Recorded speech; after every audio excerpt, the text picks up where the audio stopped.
Welcome back, MTG Joe here. Today we are going to be looking at Historic Best of 1 for the weekly metagame breakdown, where we look at the top performing decks on the MTG Arena ladder. Before we even get started, I want to pose a question to folks, particularly about Historic versus Timeless content. Personally, I'm kind of going to abandon Historic, at least playing. I enjoy Timeless more. I'm wondering if you as well are feeling similar sentiment, if you enjoy Historic more, if you're kind of bound by lack of wild cards right now. I'm very curious to see where we kind of direct some of the focus of content on the channel. So let me know in the comments what you think here. But we're going to look right now at what's winning right now in Historic Best of 1. We had cons come out, so we got some new cards there as well. And we are going to start off by looking at popularity of the decks, and then we'll look at the win rate of the decks. I will say, so Untapped, we just got the data. It usually takes a bit longer for Historic as well as Explorer. Like, I'm still waiting on Explorer to populate anything other than Grixis Phoenix as the only deck that it's populating, but this week we're probably going to get a little bit of noise of just older decks still doing well, and then usually in the next coming weeks we'll start getting a bit more diversity as it comes through. But as always, we get the data from Untapped. Link is in the video description if you want to get started with Untapped. I will paste all the deck lists and timestamp them as well, so you'll have access to that information. So for today, we are looking Platinum to Mythic. Most popular deck, as it's been the last few weeks, has been Izzet Wizards. We've seen quite a decrease in this, and notably quite a decrease as well in 5-color Leyline, the Geist combo. At one point, they were like 30% each, so they made up a large kind of meta share. And we've since seen them kind of drop off dramatically. So a little bit more flattening of the decks that you're likely going to be running into. Mono Green Elves is the second most popular. This usually falls off once we go to Diamond. Elves tends to be, it doesn't have enough data right now. Elves tends to be the deck that people get to like Platinum with, and then it kind of narrows down as it comes up. Seen an increase in Mono Green Devotion week over week.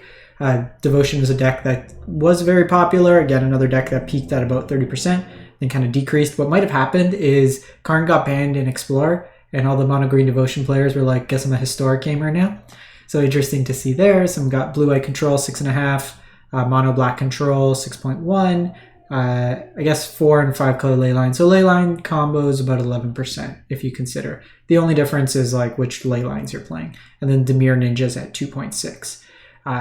Wizards in general, actually Wizards kind of fell off a bit if we look at it, where earlier in the month 13, like it's picking up a bit, but it's still sub 20%.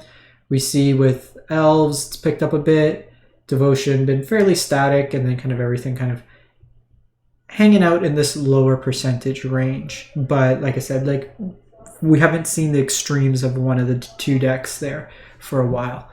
We're going to look at Historic. We're going to look Platinum to Mythic, December 12th through to the 17th. So it's really only 5 days of data. Keep that in mind.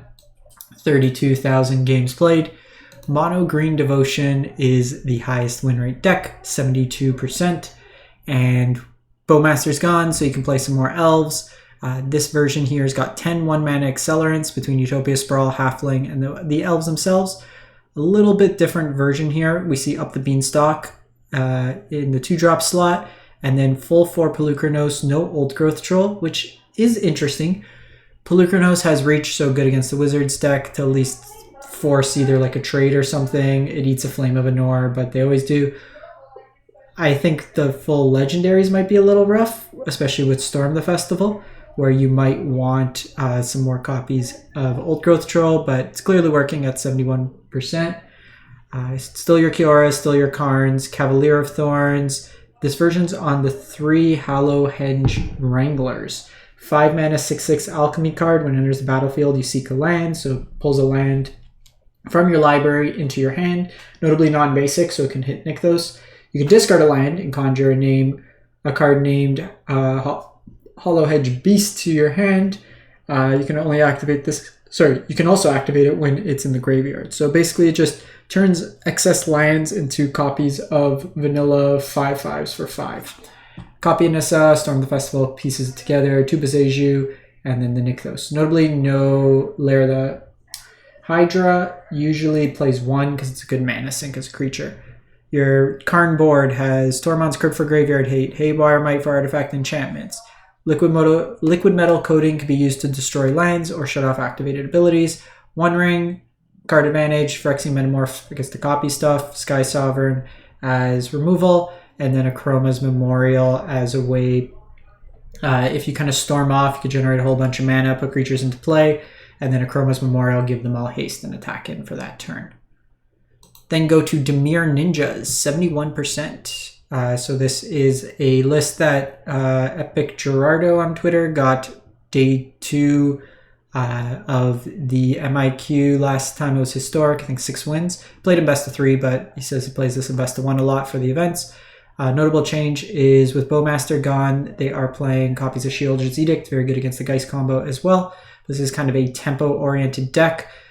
Alchemy buffed a bunch of these, so instead of saying Alchemy's making things worse, this is similar to Wizards where the buff actually made the deck playable where otherwise it wouldn't be. So this is using things like Changeling Outcast, which is both ninjas, but also Thopters with Ornithopter and the Retrofitter Foundry, and then you're kind of a tempo-oriented play. There is a line where if you have Silver Fur Master, 2 copies of Thousand Faced Ninjas, you can basically get to a point where for every blue mana, you just keep looping Thousand Faced Ninjas in the combat step with ninjutsu, and then you make copies of Silver Fur to just keep it getting more and more lords that attack. Check out the gameplay video if you want to see how it's done. It's easier shown than explained. It's a little bit convoluted. But other than that, tempo, fatal pushes, spell pierces as disruption kind of mixed into there. Izzet Wizards, 62%. I'm not going to lie, I was looking. I don't think this is the top version of the deck. I checked Platinum to Mythic, I checked Diamond to Mythic, I checked Mythic to Mythic. This is version 62 in Mythic. It's got the highest win rate. I don't think the Birthday Escape Rangers Firebrand version is better than the Op Surveil version. Just the instant speed's a lot more useful in my opinion. You have 3 copies of Reckless Charge, but you're basically just casting spells, getting a whole bunch of boosts to your creatures, and then recasting Flame of Anors, Wizard's Lightning, stuff of that nature there. 24 lands is also quite a lot for the Wizards deck. You could probably trim down easily on 2 of them, play more Flame of Anors, stuff like that. In all honesty, the concept of Wizards is very good. This list is not good, and especially with Sulfur Falls. I'm going to paste an older version of the list that I think is better than this particular one. So while it's putting up win rates, this is not the ideal configuration. This seems more like haphazard pieced together, and there's better configurations of the list. The one thing I'll be interested to see is in coming weeks if Treasure Cruise gets played in this type of list. Just drawing you some cards, especially with Bowmaster gone. Because the biggest thing with this deck I find at times you run out of card advantage. Your cards are very cheap, but you kind of run out of gas. And since you're putting so many things in the graveyard, you get some utility there. Then go to Abzan Amalia combo, 61%. So this is kind of the big breakout deck in Explorer, and it's found its way into Historic. Pretty much this entire deck is Explorer legal as well. Kind of core of the combo is if you have out a Wild Growth Walker, you have Amalia in play, and then anything that gains you a life for Explorer. So either Synod Scout or Luminarch Veteran. Gains you life, then it lets you explore, then gains you life, and then explore, yada yada yada. Repeat, Amalia gets to 20 life, and then blows up all the other creatures. What's a cool thing is with Voice of the Blessed, it can become indestructible. Notably, if you go over the life of 21, it's going to just keep gaining you life, and just kind of go crazy, and you will be stuck in a loop that you can't get out of, and you'll run out of time. Game ends in a draw, I think, but just keep that in mind. Extraction Specialist gets you the combo pieces back. Return to the rank, same idea. Collect a Company, Court of Calling. You can do Soul Warden instead of Luminarch Veteran. A little bit more resilient of a threat. But basically green-white kind of little kid, Coco Shell, life gain combo. Fauna Shaman also helps you find some combo pieces in there as well.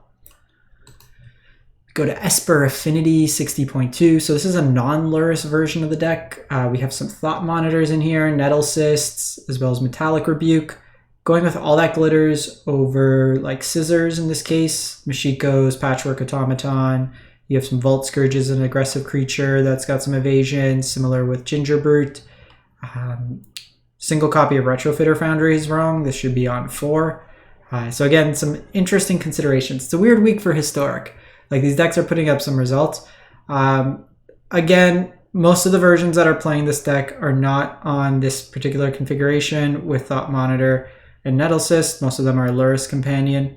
Again, I'll link this, but if you want some other ideas, like this mana base isn't ideal either. 16 lands is too few. Check out the, like on Aether Hub, just where I post my deck list, you can find like a bunch of versions of this artifact deck. I don't think this is a ideal version. I'm gonna skip posting this. I'll post the better version of the deck, to be honest. The deck's good. I don't think this version's good, if that makes sense. It's just a weird week. Anytime we have these weird sets, it's just people kind of playing these odd decks. We have the Geist combo, 58%. So this is the stupidest combo in the in Historic, in my opinion. It's not fun to play against, and it's not fun to play with. But if you want to play as many games as possible, 1.8 minutes.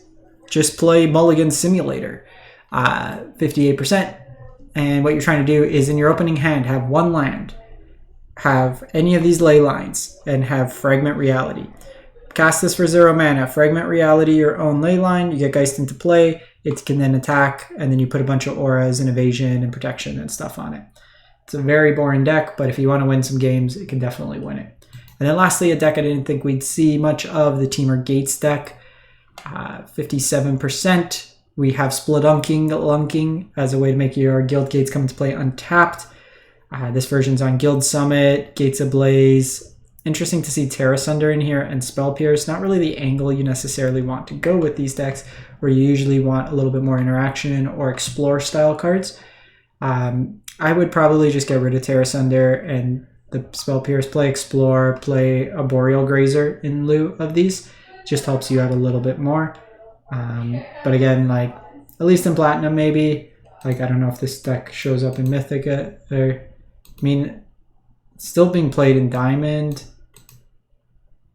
It's still being played in Mythic, so who's ever playing this deck is winning games, but some weird considerations in these two slots, all things considered, but it's working. So, weird week in Historic. I think a lot of people that were going very spiky have moved over to Timeless. The one kind of cool thing with this, you can get Primeval Titan with Hamwar Battlements, which gives it haste for the turn, and then you can attack in right away and then get more gates. So kind of a cool little synergy-based play there. If you like this kind of deck, Field of the Dead is a deck. You could play like Mono Green Field, Ali Eldrazi, and some others were playing it in Timeless as well. But that is it for the week. Let me know what you think. Again, you playing Timeless? You playing Historic? What's happening there? Let me know. Thanks for watching.